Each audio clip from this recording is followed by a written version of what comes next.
ओम शांति।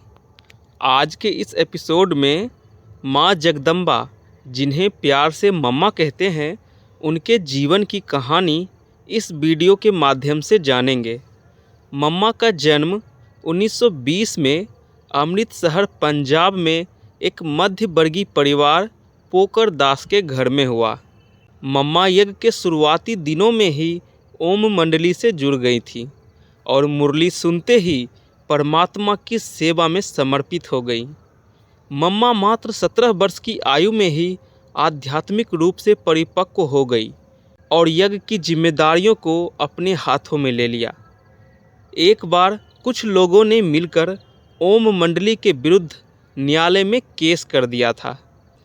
तब मम्मा ने ही आकर ऐसी गवाही दी जिससे न्यायाधीश भी मौन हो गए थे। मम्मा ने स्पष्ट किया कि किस प्रकार निराकार परमात्मा दादा लेखराज के माध्यम से हमें पढ़ा रहे हैं और हमें पवित्र रहने की श्रीमत दे रहे हैं। मम्मा ने कोर्ट में कहा, हर एक मनुष्य को अधिकार है कि वह अपने जीवन की दिशा और उद्देश्य स्वयं निर्धारित कर सकता है। इस प्रकार मम्मा के स्पष्टीकरण द्वारा ओम मंडली ने इस केस को जीतकर एक बड़ी उपलब्धि हासिल किया। मम्मा एक तीव्र बुद्धि की मालिक थीं। वह बाबा की मुरली सुनकर ज्ञान मंथन करके मुरली को फिर सुनती थीं।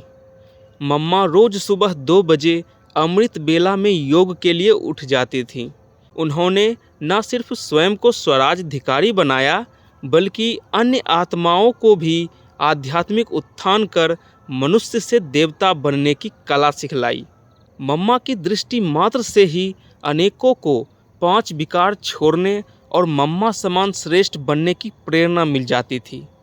1950 में जब ओम मंडली कराची से माउंट आबू के लिए प्रस्थान किया, तब संपूर्ण भारत में सेवाएं विस्तार होने लगी।